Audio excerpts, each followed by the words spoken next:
Tentunya murid-muridnya untuk menjadi penerus dan generasi muda, generasi penerus bangsa yang menurut beliau kan memang harus dibebaskan pemikirannya, diberikan kemerdekaan bagaimana dia berpikir, berpendapat, dan itu ya sangat bagus ya, nasionalisme, patriotisme ditunjukkan. Jadi isu-isu misalnya soal negara Islam Indonesia atau apalah namanya ya, saya sih terlalu nggak fair atau terlalu melihatnya itu kayaknya kurang pas, dan saya ngelihat jadinya kasihan kalau kondisinya terus menerus seperti ini untuk masa depan anak-anaknya di sini, anak-anak muridnya yang di sini gitu. Dan juga saya melihat kan beliau juga cerita tentang awal-awal bagaimana beliau ngebangun Ma'had ini kan begitu luar biasa, artinya bukan dari yang seperti isu-isu di luar, ada inilah ada itu, tapi ternyata memang dari nol gitu kan. Dan itu juga jadi pelajaran buat kita semua untuk ya apapun memang nggak bisa dilakukan secara kayak ujuk-ujuk jadi. Jadi ini artinya memang benar-benar dari nol. Jadi saya kira ini kayak prosesnya ya sama seperti yang lain gitu loh, nggak ada yang namanya saya ngeliat BAP kapan gitu ya. Akhirnya saya kemudian menyimpulkan seperti itu. Ada itu, ini ada rencana pengambilan yang dilakukan oleh sebuah lembaga tertentu. Sebagai seorang jurnalis mendengar isu itu bagaimana? Iya, kalau kita ngelihat, kebetulan kan saya udah kesini ya. Menurut saya tidak segampang itu untuk mengambil alih sebuah lembaga.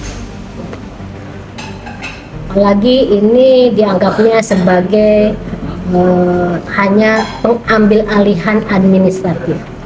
Menurut saya nggak segampang itu, karena lembaga itu juga kan selalu berdasarkan pada ruh, semangat, visi dari orang yang membangun dan memimpin lembaga ini.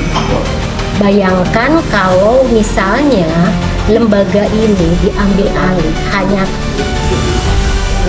alasannya urusan administrasi saja, itu artinya seperti kayak, kalau buat saya ya, itu seperti membunuh pelan-pelan lembaga ini sebenarnya. Karena akhirnya apa? Lembaga ini cuma jadi mesin aja, tanpa ruh, tanpa spirit, tanpa jiwa. Karena apa?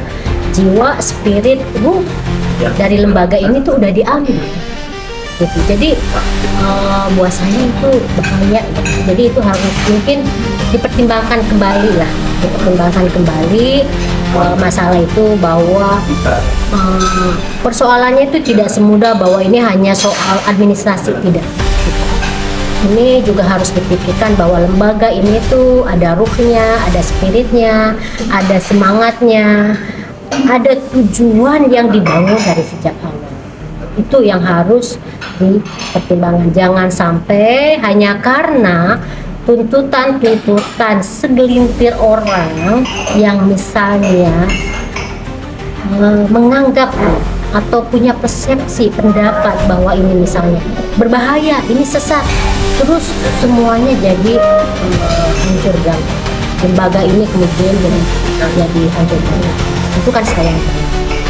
Salah satu isu yang mengemuka dan tadi juga ditanyakan oleh Teknom tentang sholat antara saf laki-laki dan saf perempuan yang di sini ditampilkan, dan Teknom tadi sudah mendapatkan jawaban dari saya sebagai seorang jurnalis dan juga sebagai seorang perempuan. Melihat jawaban saya tadi itu seperti menurut saya, kalau saya sih ngelihat wajar ya, karena kan tadi dijelaskan bahwa misalnya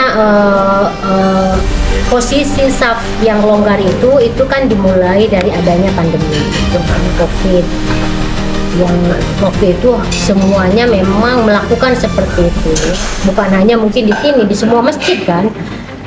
Bahkan ada yang melarang masjid itu dibuka, bahkan ada itu kan.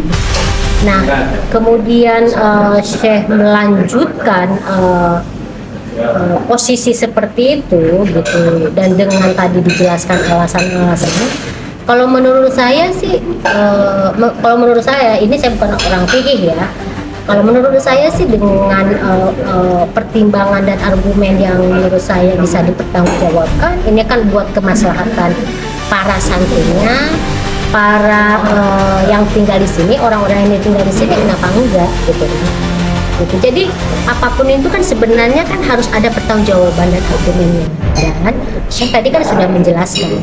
Jadi kalau misalnya ada penjelasannya bahwa ini adalah bentuk dari preventif supaya santri-santrinya tidak ketularan apa penyakit itu seperti yang terjadi di COVID kemarin, ya kenapa enggak gitu kan. Jadi kalau menurut saya, kalau tujuannya ada, argumennya juga bisa dipertanggungjawabkan. Selama itu memang kita kan yang penting kan sebenarnya ini kan sholat yang tujuannya kan menyembah Allah, bersujud kepada Allah gitu. Jadi jangan diributkan soal caranya, gitu. Bener enggak sholatnya kan gitu. Masing-masing individu itu sholatnya bener enggak gitu, sujudnya benar enggak. Nah kecuali misalnya sholatnya itu berbeda dengan yang biasanya, misalnya ada nari-nari ketika sujud, nah itu baru bisa dipersoalkan, itu soal prinsip. Tapi kalau misalnya soal saf, nanti udah dijelaskan gitu kan, itu ada argumennya gitu. Kapra TV dalam pemberitaannya kan selalu mengedepankan cover set supaya terjadi berimbang, supaya ada fakta, tidak ada uang. Dari kunjungan ini pesan apa yang ingin Bang sampaikan kepada para jurnalis atau media mainstream maupun media sosial? Yang pertama adalah jangan dulu menghakimi. Jangan dulu menghakimi sebelum kita melihat faktanya langsung. Kalaupun misalnya kita tidak bisa datang langsung ke sini, itu minimal kita itu ada space itu 50%.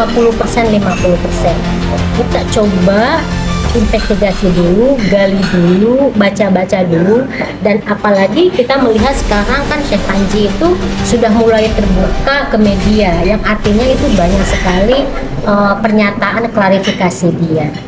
Jadi buat saya, siapapun, mau media, mau individu, mau tokoh masyarakat, itu sebaiknya itu jangan menghakimi dulu. Karena kalau kita sikapnya seperti itu sangat berbahaya. Misalnya ada sebuah lembaga yang tiba-tiba langsung menyatakan ada indikasi sesat, meskipun di situ dibilang indikasi, tetapi kan masyarakat melihatnya ada kata sesatnya. Nah itu berbahaya banget. Itu namanya menghakimi. Itu berbahaya banget. Gimana kalau misalnya ketika kita kesini, dan saya pribadi ngelihat kesini, saya ngelihat dari perbincangan dan melihat fakta, kan saya melihatnya nggak ada indikasi sesat gitu loh. Itu buat saya itu masih hal-hal yang bukan prinsip lah kalau dalam agama. Teh Nun baru pertama kali ini bertemu. Iya, baru pertama. Menurut Teh Nun sosok Syekh itu seperti apa? Kalau buat saya ya menyenangkan ya, mungkin ya itu yang tadi dibilang, kami punya latar belakang yang sama-sama orang Kulon gitu ya, merasa sebagai orang Kulon. Jadi secara chemistry itu ya nyambung aja gitu. Dan saya kira mungkin kalau ngelihat dari saya membaca kan yang datang ke sini kan bukan hanya saya aja kan, banyak sebelumnya orang-orang gitu. Sebenarnya kalau ngelihat dari orang yang udah kesini, hampir kayaknya merasakan seperti yang saya alami, yang saya rasakan. Artinya apa?